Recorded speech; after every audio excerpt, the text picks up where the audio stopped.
Maoz Inon and Aziz Abu Sarah have both lost loved ones in the conflict in Israel and Palestine, but they both refuse to give up hope. That person who killed my brother also was controlling me. When you seek revenge, you're being a slave to the person who hurt you. I lost my parents, but I want a brother. I want a brother on the path to peace and reconciliation. You'll hear them trying to counter the dehumanization that's poisoning so much of the discourse around this issue. They will win the argument, and we, on the ground, are losing our life. There's occupied and there is occupier. But you don't show up to the conversation, you're never equal. There are many like us, but they might be shy to shout and be proud of their dream. And the field of dream is where you can change humanity. So welcome to the Highway Child podcast, where we try to go beyond clickbait and headlines and have deep, thoughtful, nuanced and unfiltered conversations about the issues that matter. I'm Timour Gregory, and on this episode I was joined by two tourism entrepreneurs turned peace activists who have been working for peace in Israel and Palestine since the events of October 7th and the devastating war in Gaza. At the heart of this podcast is the belief that people's narratives matter, and that we need to hear those narratives in their entirety to be able to come to productive solutions. So I began the conversation by asking Maoz and Aziz where they're from. I'm Israeli. I was born and raised in Israel, in a small kibbutz. It's a community in the Negev, just a mile away from the border in Gaza. Then I was 14, we moved even closer to Gaza, maybe a quarter a mile from the border. And in the last 20 years, I was a peacemaker and a tourism entrepreneur, using tourism as a tool to break the walls of ignorance and fear that I was raised within, physical and mental walls. And that's what made me open the first guest house ever in the old city of Nazareth, the largest Palestinian city within Israel back in 2005. And we become not just part of the community, we become among the leaders of the community. More than 50, even 70 local initiatives followed us, opening local people who open guest houses, restaurants, coffee shops, boutique hotel, etc. And it became, I realized that the first step in reaching a shared future and a shared society is knowing the other side narrative. That we must learn about the other side pain, sorrow, agony, challenges, but also dreams and aspiration.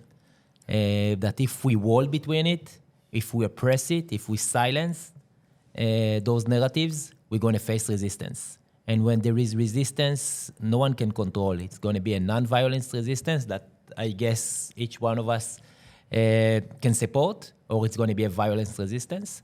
So basically, this is what I was doing for the last 20 years till October the 7th. And you mentioned coming to this realization that you have to break down the walls between you and recognize another narrative. I'm curious, when did you come to that realization? Was this something that, because you mentioned you grew up just a mile away, was it something that was always there, or what was the moment when you realized that? It was in a small indigenous community in Ecuador.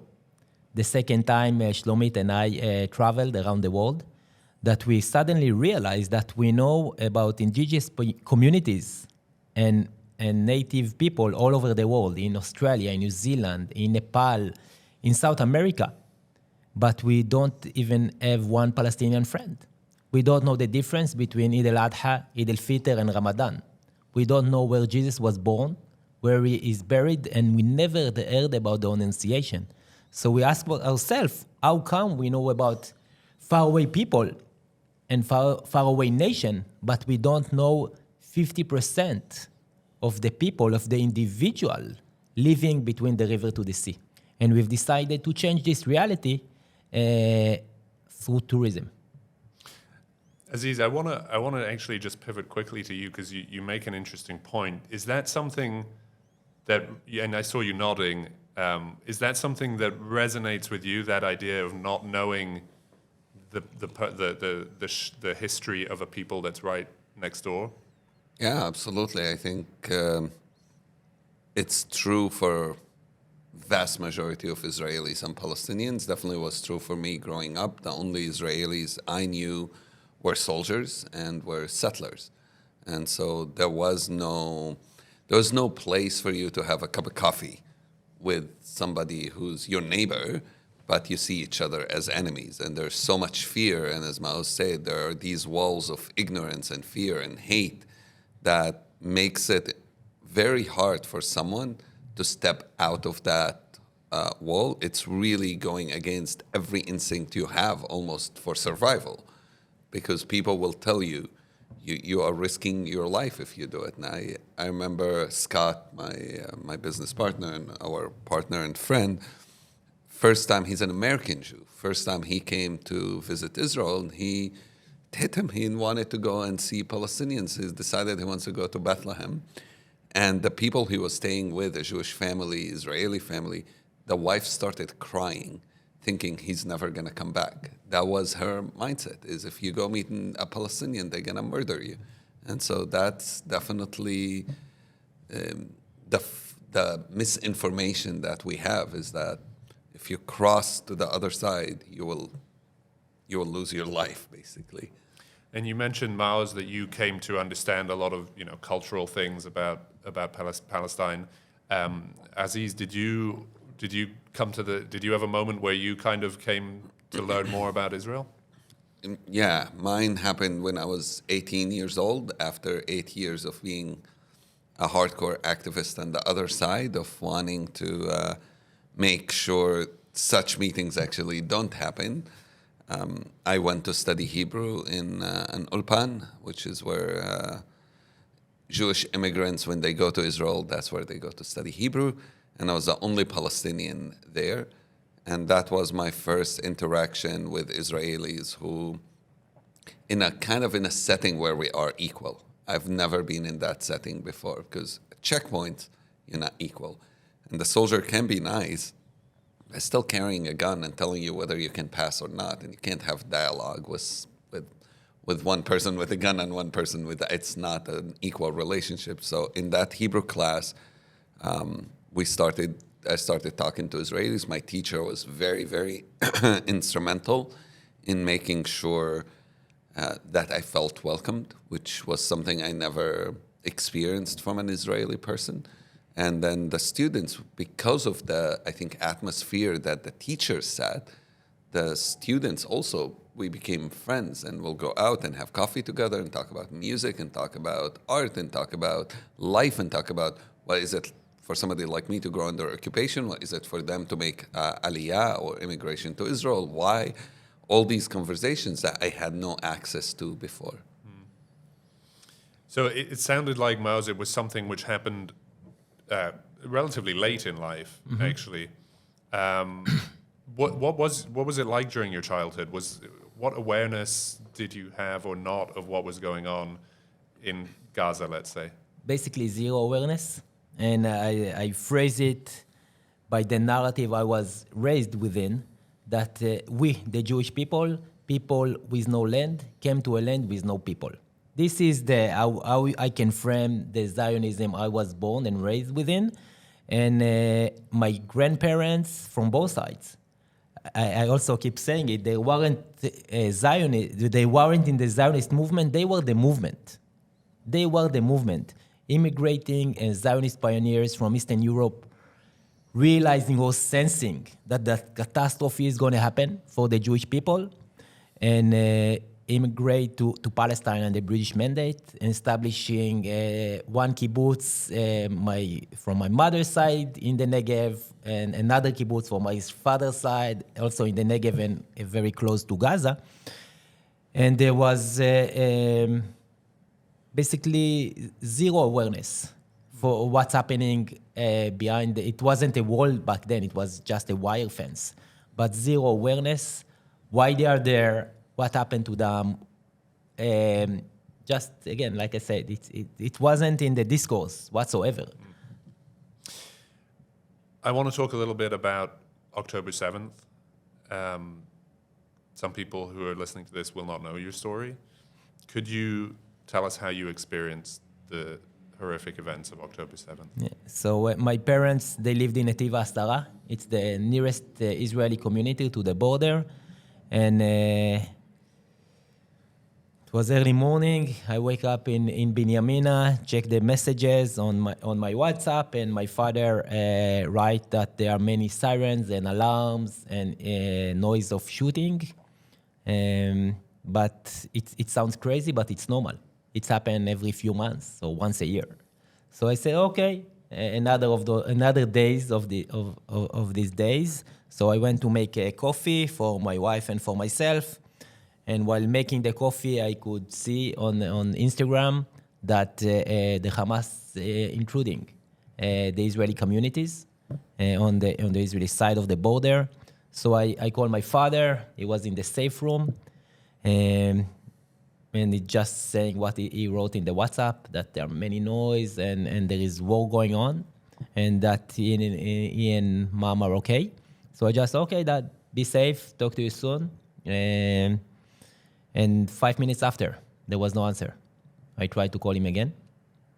And only in the afternoon, we were able, we are 5 siblings. I have 2 older sisters, 1 younger sister, and 1 younger brother. And we realized that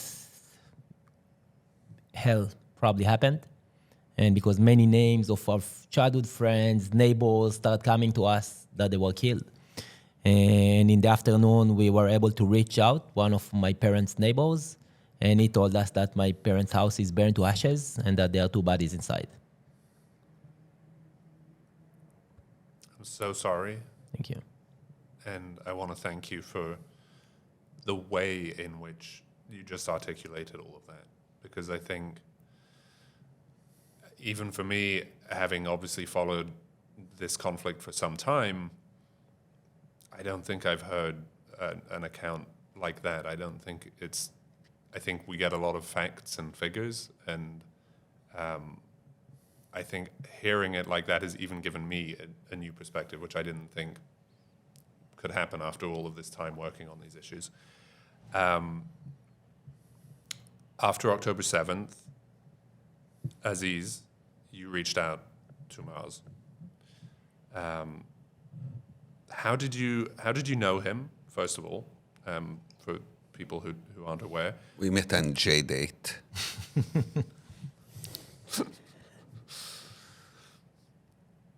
What did you say when you first messaged him on J-Date? No, we met 10 years earlier.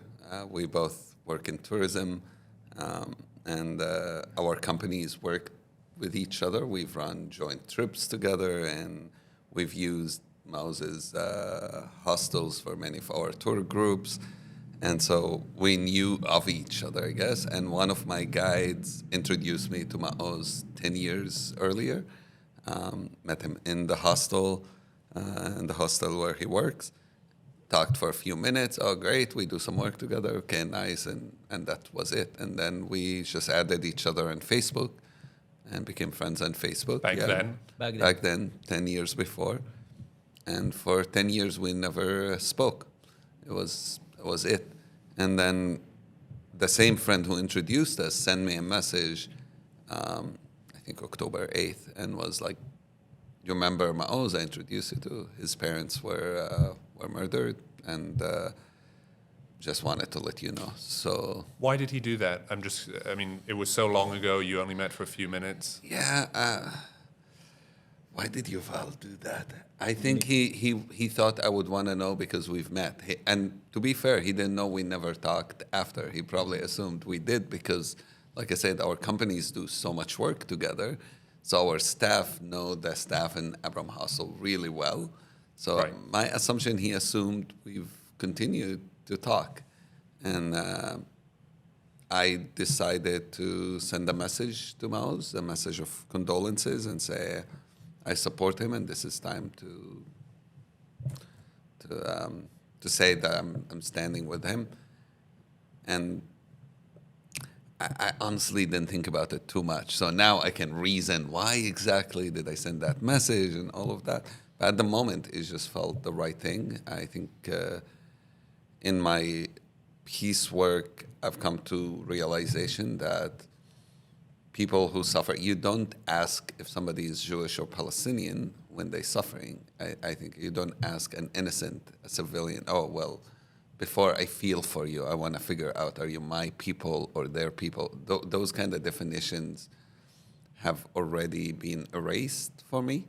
And so I also thought, no, this is before. I thought, I wish somebody had reached out to me when my brother was killed.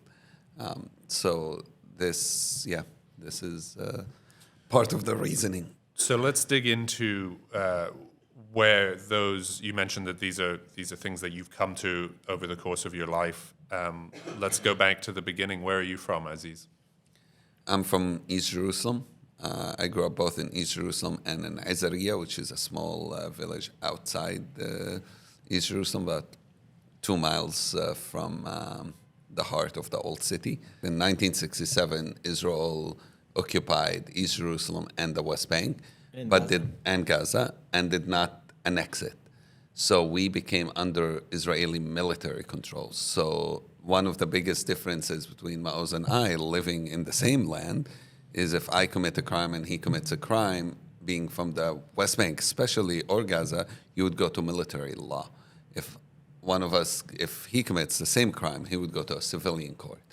And that meant anything happening around, we didn't deal with police, we dealt with military, which meant also regular raids in our communities. It meant checkpoints. It meant you live in a militarized zone and governed by kids who are 18, 19-year-old Israelis being sent to the army and told, this is your enemy.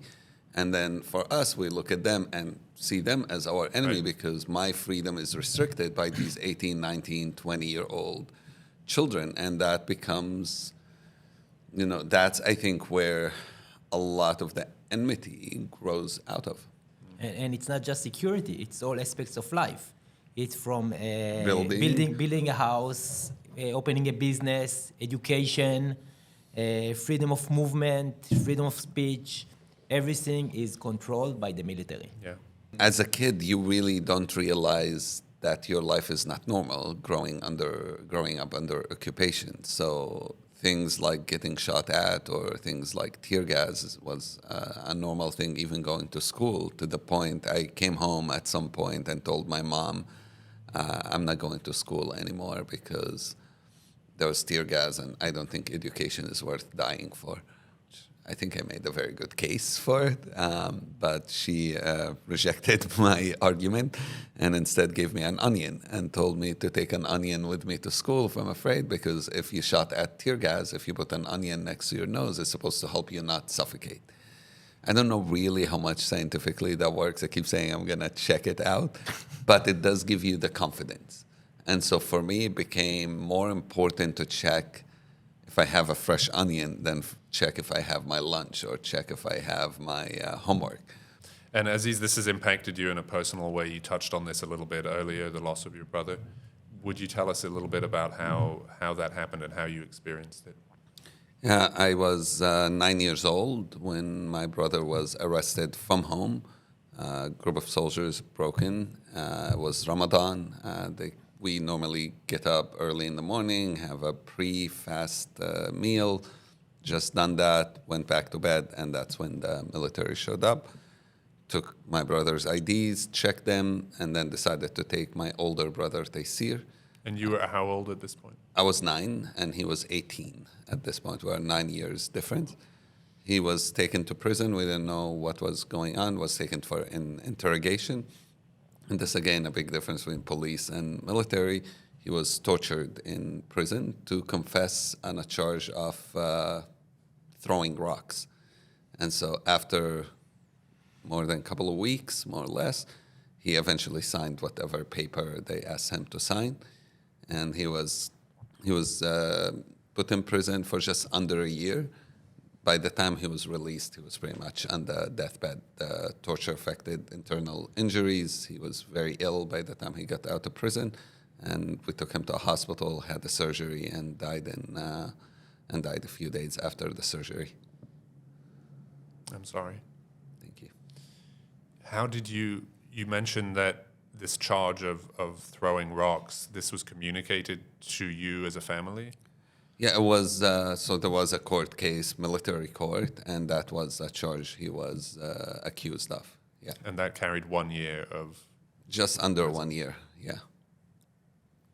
Which right now is actually much worse, by the way. Really? If you're arrested and throwing rocks right now, you could spend many more than just 1 year. How did you process that loss?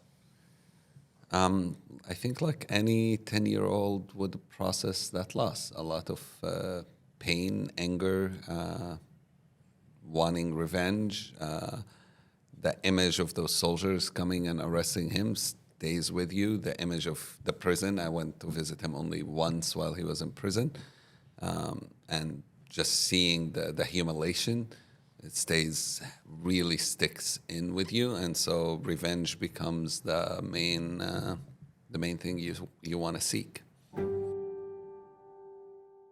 So Maoz, Aziz reaches out to you the day after? I think 2 or 3 days after. 2 or 3 days after? Yeah. What did you think? There must have been so much going on in your life, but what did you register that message in your mind at all? Yeah, definitely. I want to go back 1 day earlier. So we were having the Shiva. It's the Jewish way of mourning. So every morning we'll open just the siblings sitting together, and then hundreds, if not more, people coming to condolence us. And in the evening we will do a reflection with siblings, our partners, and the grandchildren of my parents. And on the second day of the Shiva, my young brother asked the family to adopt and agree to a shared message that he asked us to share with everyone, that we, the Inon family, are seeking no revenge. We don't want the revenge, the death of our parents. Because he explained us it's the cycle of bloodshed, of hate, of fear, of revenge is been going on for a century between Israelis and Palestinians. And by revenging the death of our parents, we are not going to bring them back. We're just going to escalate this cycle, that we've been locked in for so long. After the very busy day of the Shiva, I had a dream. I was in bed, my entire body was in pain, and I was crying. And I could see the entire humanity crying with me. And as our tears went down our face and to our bodies, I could see that our bodies are wounded from the war. They were burned. They were bleeding. It was horrible to witness. And we kept crying, and our tears washed our bodies and healed it. We become whole. We become healthy again. It was amazing. And we kept crying, and then our tears went down to the ground. And the ground was soaked with blood. You could not see flowers or grass or sand, just blood. And as we kept crying, our tears washed the blood from the earth, purifying the land. And then the land became shiny and beautiful. And then I could see a path. I could see the path to peace and reconciliation. And as I woke up from this dream, I decided that this is the path I'm going to choose. This is the path I'm going to take in order to heal myself, to cure myself, because for 3 days and 3 nights, I was literally, it's not a metaphor, I was literally drowning in an ocean of sorrow and pain. My body was broken to thousands of pieces. And I decided if I want to become cured, I must choose this path. And the morning after, waking up, I saw Aziz's message, and I instantly knew and realized that I'm not walking this path alone, that I lost my parents, but I want a brother. I want a brother on the path to peace and reconciliation. And I think from that moment on, it took us a few days, but to really connect and have, I think it was a Zoom or a webinar, and then we started doing what we are doing now. You describe it as both an emotional, a rational, and it also sounds like a spiritual decision. But there seems to be, and it was one that you were able to take in the immediate aftermath of absolute tragedy, But there seem to be a lot of people out there, and we see it, I see it on social media, and the way that people speak about this conflict and speak about people on both sides, the dehumanization that I see. There seem to be people who are locked into that desire for revenge. How do you have any advice for people who don't have a dream to help show them the way, how they can get to this point where they reject revenge as well? Because it seems like a lot of them are really hell-bent on it, even if it's not not always just people screaming and shouting, but just the nature of comments that you see out there, you can tell that they are locked into that mind state. Yeah. So for those who tell me that they are seeking revenge, and that's what they're locked within this feeling, first I acknowledge it. I don't argue with them. I don't think I'm superior to them or I'm not any better person than they are. It's very human. It was very human for Aziz when he was 9 years old, and it's human for everyone who's suffering or was harmed to seek revenge. But it depends who I'm speaking with, okay? Because I believe, and that's also by all religions, that revenge should be only in the hand of God's. There is a very powerful phrase in Hebrew, Hashem yikom damam. God will revenge their death. And it's not for us, human being, even if it's a legitimate feeling, but if we making our decision based on those feelings and seeking revenge, we're going to bring destruction, not just to those who harmed us, but also to ourselves. And I was seeking revenge. I was seeking revenge in the Israeli government, which I hold accountable for losing my parents and so many of my friends, because the Israeli government promised us so many times. We don't have enough time in this podcast. How many times the Israeli government promised my parents and our communities security and safety, and they failed. So I was seeking revenge and want to punish them and to make them pay for what they have done. And those feelings destroyed me from the inside. I stopped functioning as a father. I stopped functioning as a husband, as a friend. And only after I listened to another very good friend of us, Hamza Awaude, that said, a Palestinian peace activist who said, I'm willing to forgive about the past. I'm willing to forgive about the present, but I won't and cannot forgive about the future. I realized that we need to be focused and resource all our energy and action into the future. That by forgiving the Israeli government, I will be free. I will be free, and that's exactly why our partnership is much more than do public speaking, and it's a support, it's a therapy for us. I'm listening to Aziz, who lost his brother when he was 9, and Aziz know about forgiveness much more than I do. So this is, for me, it's more educational an inspiring partnership than what we do also with the public. It's more a personal growth that I experience while partnering with Aziz. Aziz, you experienced loss in your childhood, but obviously in the days after October 7th, the war on Gaza began. How have you experienced that, and are you able to find the same kind of desire inside yourself to reject revenge in the wake of all of that destruction? And the devastation in Gaza is very heartbreaking. I have a lot of friends in Gaza. I've introduced Maoz to some of them. We both have friends that we met from Gaza. And so we know the stories. We know the stories of a whole family who was wiped out, or many families who were wiped out of our friends. I have a friend who served as a doctor in the midst of that destruction, and heard stuff I can't even repeat from him. It's very, very distressing. But even the people I know in Gaza, we were talking, Maoz and I, to our friend Abdul Rahim, And Abdurrahim lost 50 people in his family in Gaza. The day we talked to him, he told us that his father was injured just 2 days earlier and was in the hospital. But he still got on the phone to talk to Maoz and I. And he started with giving Maoz his condolences and talking about how he wants a better future for his kids.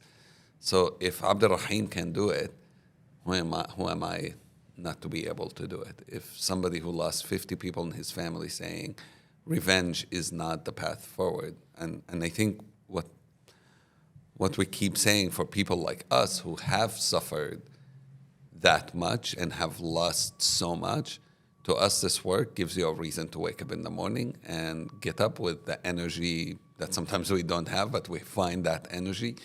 Because what are the other alternatives? What do you do if you... revenge will lead to only more deaths. Revenge will lead to only more loss. Revenge will only lead to more pain. And we don't want that. To get somebody like Maoz to suffer because of my brother, it doesn't add up. That's just absolutely crazy. And so we also realize that when you seek revenge, you're being a slave to the person who hurt you. You're not making your own decision. You are being reactionary to their decisions. And so every time I chose to hate, wasn't my choice. So that person who killed my brother not only killed my brother, not only ruined my family, but also was controlling me.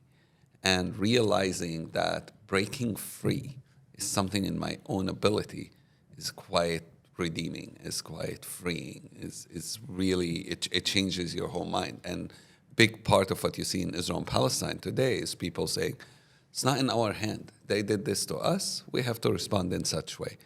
And that's absolute bullshit. Because we still can make a decision. I can't control what you do, but I can always control how I respond to what you do.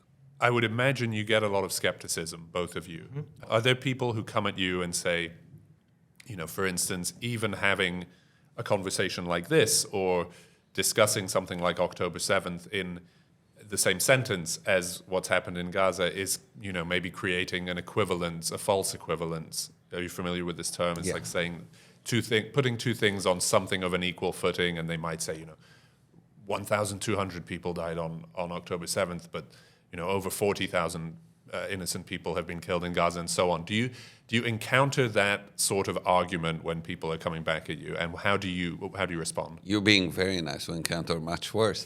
So thank you for being very polite and putting it out. Yeah, I think it's normal. People are angry. And we don't tell people don't be angry. I think one of the things I learned, if you walk to somebody who's suffered so much and go, hey, peace, and we don't deal with, people are traumatized, people are in pain, the friends of mine that, like I was talking to a friend from Gaza who had her family moved out, her neighbors needed a shelter, they took her home and she watched them being bombed on television. So I understand being angry, and I join them in that. I think it's what you do with that anger. And comparing pain is a terrible idea. So yes, as there's asymmetry in the conflict, that is something we talk about. There's occupied and there is occupier. And we both recognize that there is asymmetry in the relation there. But is my pain greater than Maoz's pain? I think it's absurd to talk in that language. If you look at it from different perspective, what hurts you most in your body, if you cut your hand, it will hurt you more if there's a gun wound in my head because it's your hand. So I think we should stop comparing pain and rather understand that the trauma is very significant and the fear is significant, and instead of letting politicians weaponize that trauma that have gone through, weaponize our pain, we need to stick together to tell them, no, we want to use our pain to stop the pain of others. Maoz, I'm going to have more or less the same question for you, but in some ways I'm really interested in what you say, because I think in the United States, and a lot of our listenership will be in the United States, but in the rest of the world in general, outside of this region, I don't think there's a ton of understanding of the nuances of Israeli society and the diversity of opinion in Israeli society. What do you think that views like your own, this idea of rejecting revenge, are shared by a lot of society? And what's some of the pushback that you get? I will go to your first question, or the term you raised, skepticism and cynicism. So we are being faced a lot of it from Israelis, from Palestinians, but from the international community. And we consider ourselves as leaders. And leaders cannot, skepticism, despair, it's not part of our vocabulary. Okay? We cannot allow it to control us. Okay? So we are creating hope. And we are building and shaping the future. And I want to say, so we've been approached by many people, pro-Israelis, pro-Palestinians. Many are coming against us, what we're doing together. What do they say? I'm curious, because your stories are almost impervious to this guy. You have such bona fides on this issue. What do they You are say? naive. Yeah. You are dreamers. You're not going to get it done. They're saying many things, but what we do is we don't argue with them. I don't argue. I don't try to tell them they are right, they are wrong, I'm right, or the contrary. I just telling them that they might win the argument with me or with with the other side, okay? If they are pro-Palestinian, they might win the argument with the pro-Israelis and vice versa. But they will win the argument, and we, on the ground, are losing our life. So the question is if they want to stop the bloodshed. And if they want to stop the bloodshed, they must support the peacemakers. They must support the peace camp. They must support humanity. And then one day in the future, we'll be able to decide who's right and who's wrong. And there is a very famous Israeli poet. His name, he died 4 years ago. His name is Yehuda Amichai. And he basically he wrote in his poem that in a place where everyone right, no trees grow. So it's not about being right. It's about being human and about stopping the bloodshed. Because we cannot argue if it's a genocide, it's a war, ethnical cleansing, a justified war, or a second Nakba. We can argue about it. And then people are losing their life while we are wasting our energy on debating and arguing. So what I'm telling them, let's move to the future. How do we envision the future? What are the values of the future? And we're never going to agree about the past and the present. So why wasting our time there? Let's move forward. Because if we'll be stuck in the trauma will just continue and will be even much worse than what we experienced in the last 16 months.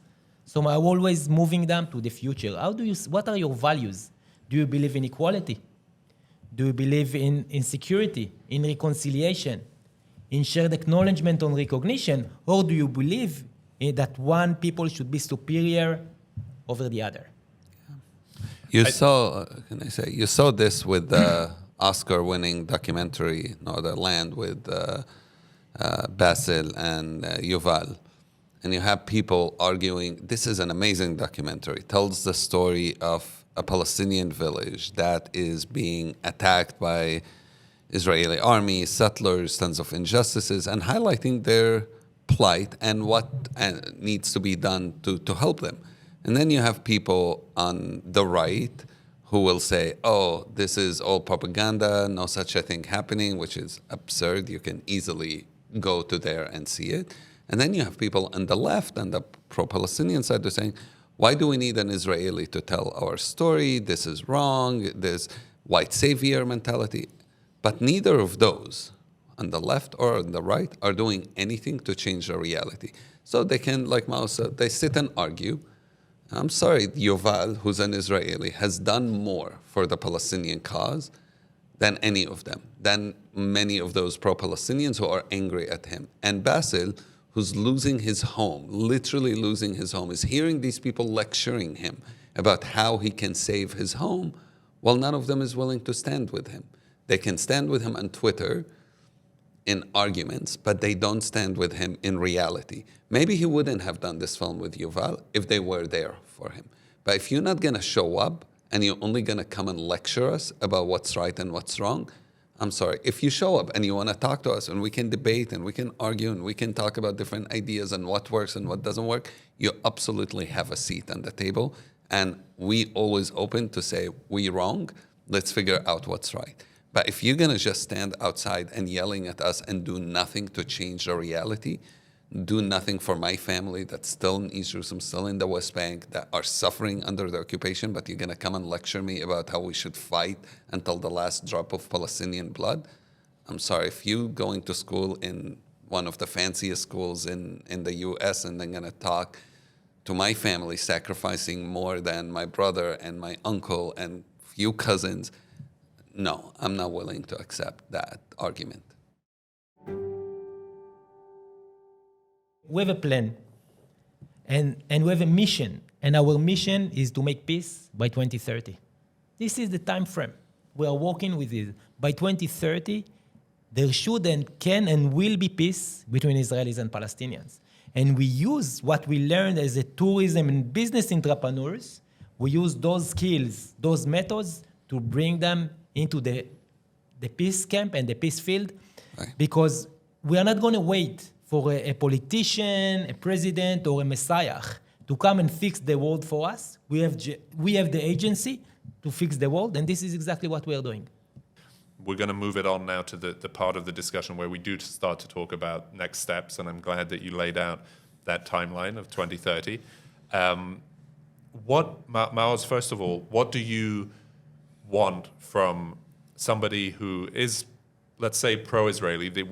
These are not super helpful terms, but we'll use them for the sake of simplicity. Somebody who's pro-Israeli listening to this now, what are the tangible next steps that you want those people to take? Okay, I will start by putting the ground fact that what's important for the Jewish Israelis is security and safety.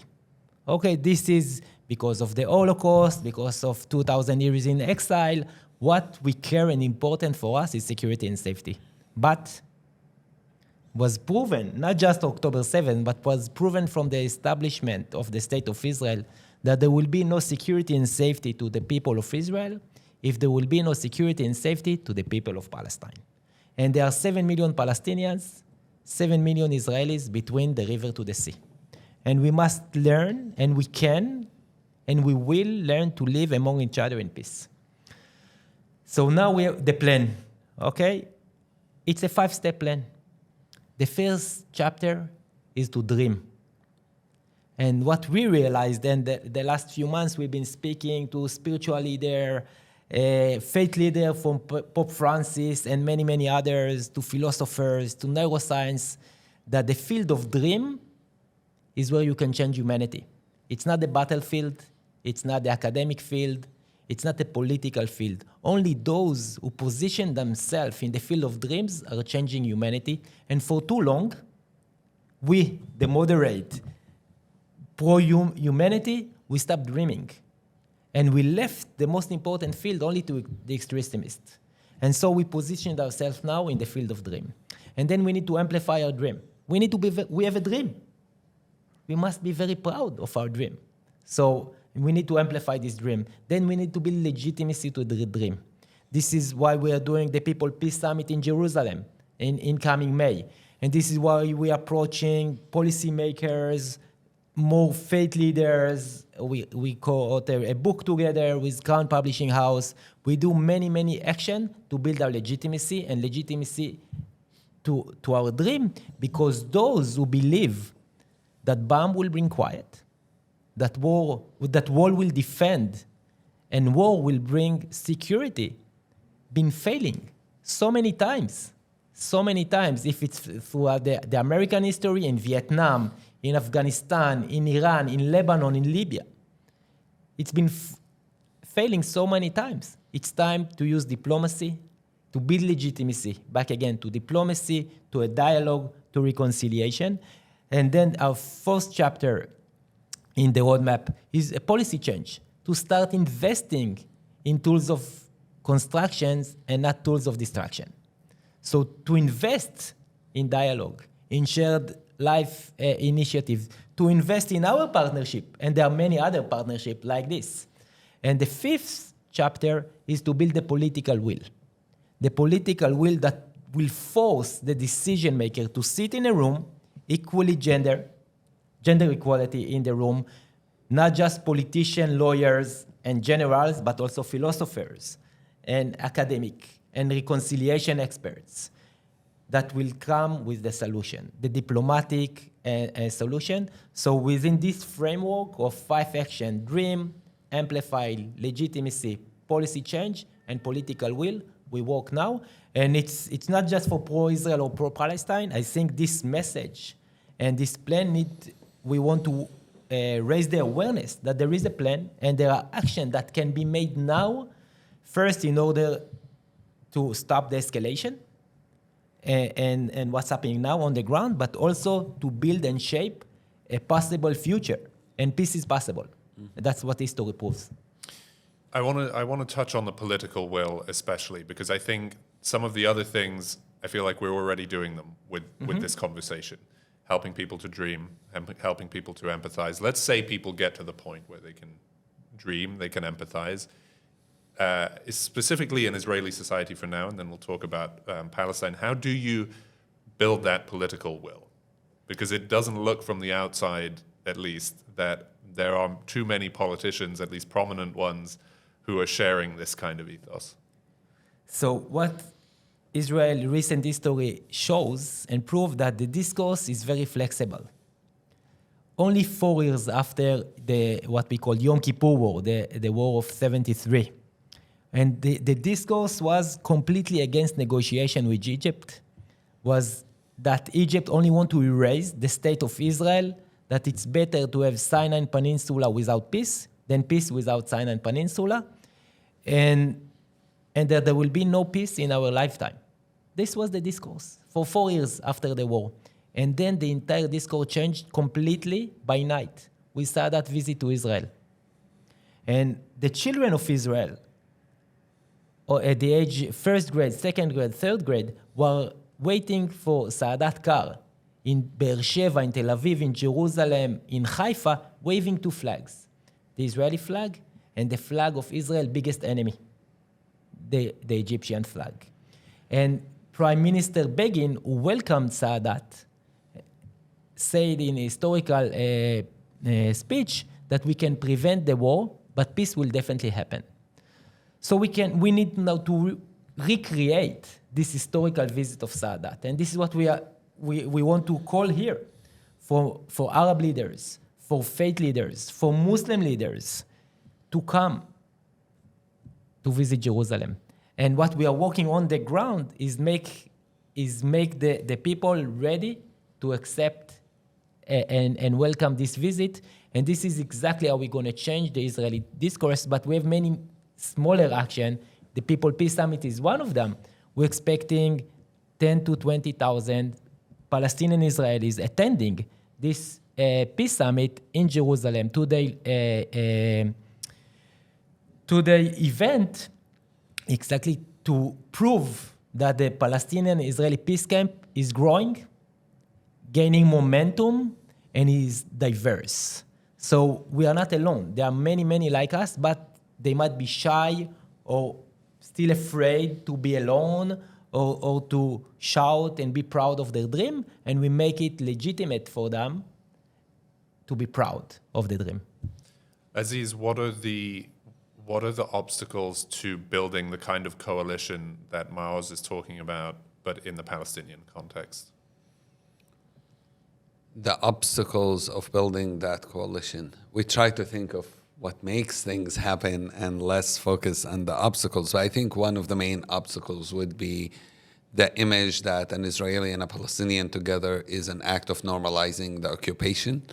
And so, and I understand that. I understand that Palestinians are afraid that basically we become part of an unjust system that we just build normal relations but no change to the political discourse.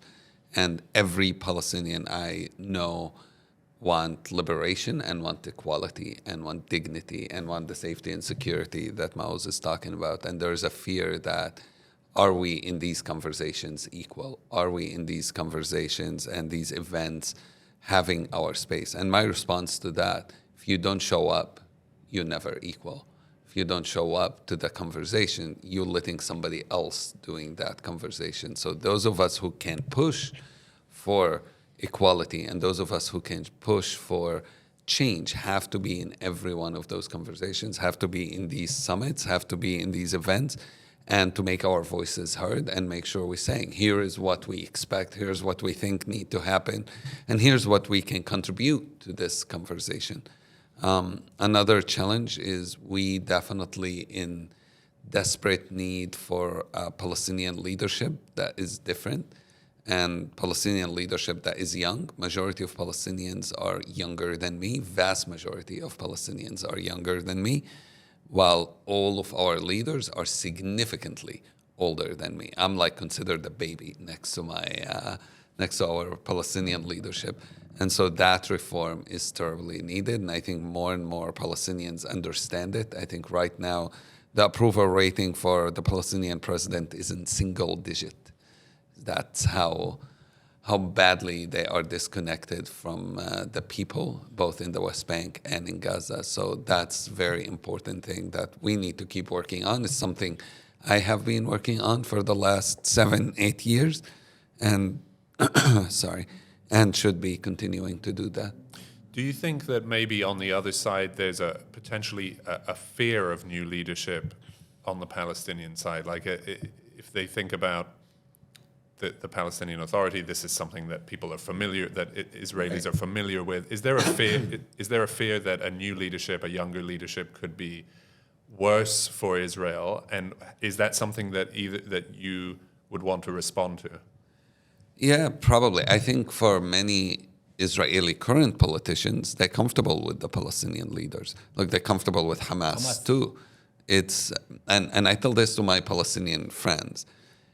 Hamas is not good for Palestinians when you know that somebody like Smotrich and somebody like Netanyahu and the most extreme elements in Israel who are in government say that we want Hamas, and they say Hamas is an asset. Netanyahu saying we need Hamas to stop a Palestinian state. If they so much protecting Hamas, these very radical elements in Israel, you know that Hamas isn't good for Palestinians. So it's absolutely, you're right. Israel has a control in some ways on who is in charge on the Palestinian side, and they're comfortable with the status quo that doesn't allow for Palestinian popular leadership, because it could mean reaching peace. And when you have a leadership that doesn't want peace, they don't want a powerful, strong leadership on the Palestinian side. And I hear a lot is like, who can be this young? Where are the young Palestinians? There are so many, and they're everywhere. And Maoz has met many of them, and it is very frustrating. I can tell you, I tried in 2018 to run for mayor of Jerusalem. And when I started talking to young Palestinians who I wanted them to join, there were incredible young Palestinian men and women, mostly women actually, who joined and were ready to go into politics, want to go into politics in Palestine, but there's no avenue to do that. The last election we had was almost 20 years ago. Most Palestinians never voted in their lives. I mean, it's crazy to even say it. Most Palestinians grew up, and Israelis grew up with Netanyahu and Abu Mazen as the only leaders they know in their in their lifetime. It's absurd. And you think that a new leadership doesn't need to be something that's scary for people? No, and again, I think with Aziz's experience running for mayor in Jerusalem 2018, I think next election, which will happen in 2028, we're going to be more prepared. Because Aziz was blocked both by the Israeli and by the Palestinians. So this time we're going to be more prepared. And 40% of the residents of Jerusalem are Palestinian. And we believe that there will be a Palestinian mayor to the city of Jerusalem, there will be peace. Jerusalem is the solution, not the problem, and we are working for it. We talked a little bit about, Maoz, what you would like from Israeli society. We talked about, Aziz, what you would like from Palestinian society. What do you think the rest of the world, what would you recommend people who want to get involved in this? What are the productive, tangible things they can do? Contact us. And I am serious. We can, I mean, one of the things Maoz mentioned, we're building a coalition. So get in touch with us. We're happy to share or figure out a way for you to be supportive of the peace movement. I think that's the easiest thing. Amplify our stories. The stuff you see on social media is usually not this story. And I'm not talking amplify only Maoz and me, but amplify the stories of people like us, and there are many. And again, this is something we can give you a list of people that should be amplified, and their voices need to be heard, and they should have millions of followers, not 5,000, 10,000, and 20,000. These are the voices you should be listening to instead of so many of the influencers today that are spewing hate and making up, like really sending disinformation on social media. Push your government, send letters, be active. Newspapers, when you see they are reporting nonsense, TVs that, you don't again see voices like ours that many times on TV and in news. Push your newspapers, your politicians, your televisions, write letters, make phone calls. It doesn't take so much time, but if you do it, they'll eventually, and you can say, I saw this person, that person, you should host them.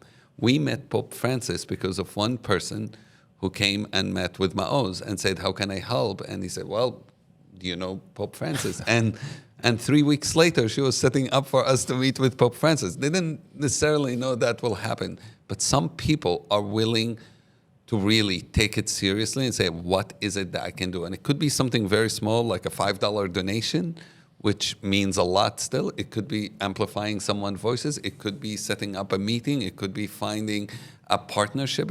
There are so many things people can do. It's all about the will. And if you're willing to give 20 minutes a week of your time to help, that means so much. Yeah.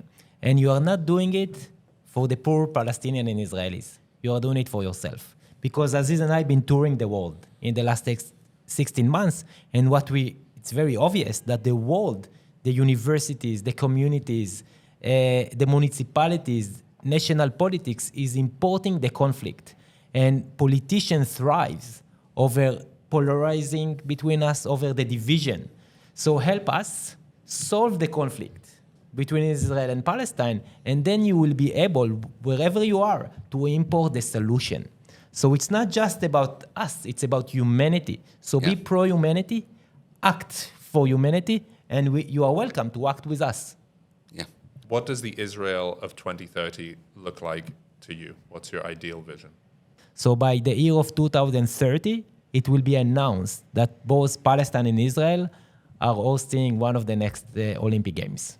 That's for me a real success.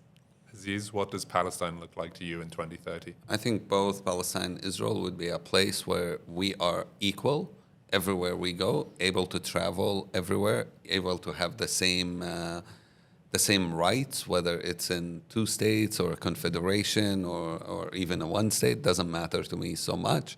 I think what matters is we live in a place that equality, dignity, safety is for all, and both Maoz and I can walk anywhere we want, knowing that we are equal. Aziz just mentioned he doesn't mind if it's 2 states or 1 state. Is that something that matters to you? What I care about are the values, that we live in equality, like Aziz said, in dignity, shared acknowledgement and recognition, reconciliation and healing, security and safety. And we're going to make some very important steps to reaching that.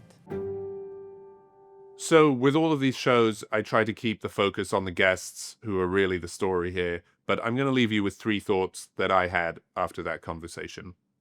The first is about courage. Maoz and Aziz are 2 of the most courageous people who I've ever met, and I say that as somebody who has traveled around the world covering humanitarian crises. I've met people who have fled persecution and war. I've met people who have survived abuse of the most terrible kind. Maoz and Aziz stand in that company for me. And not just for the incredible personal sacrifice that they've had to make in terms of moving beyond their grief and their desire for recrimination or revenge. in their own lives, in their own homes, around their loved ones, but for actually putting themselves out there in the world as leaders on this issue, and as, let's be honest, targets as well. The second point that I want to make is about that recrimination or revenge. I think there will definitely be people listening to this who, in the last year and a half, have felt unable to move past that desire for recrimination. And that's a perfectly valid human response, as Maoz says. But what I would say is that if you are one of those people and that feeling is coming through in the way that you communicate about this issue, then I'd ask that the next time you share something, post something, you take a moment to think about Maoz and Aziz and consider whether what you're sharing is positively contributing to the dialogue. Is it helping us move towards that future that they both want and talk about? And lastly, if you are somebody like Maoz and Aziz, who is able to look past that desire, somebody who has credibility and ideally also some kind of connection, deep connection to this issue, because personally, I'm very interested and I'm somewhat passionate about this, but I don't have that deep personal connection. I can't speak with that same authenticity that people like Maoz and Aziz and many of you will be able to. So if you are one of those people, please, please, please step forward. I've followed this conflict in various forms for 2 decades now, and I'm more convinced than ever that if it's going to get fixed, it's going to be from within.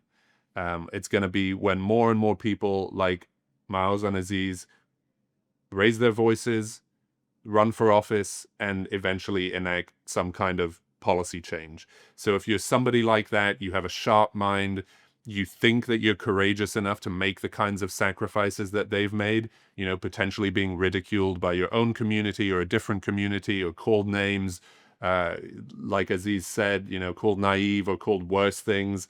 Please, please, please step forward now. Check the episode description for links to resources, organizations, and ways you can take action.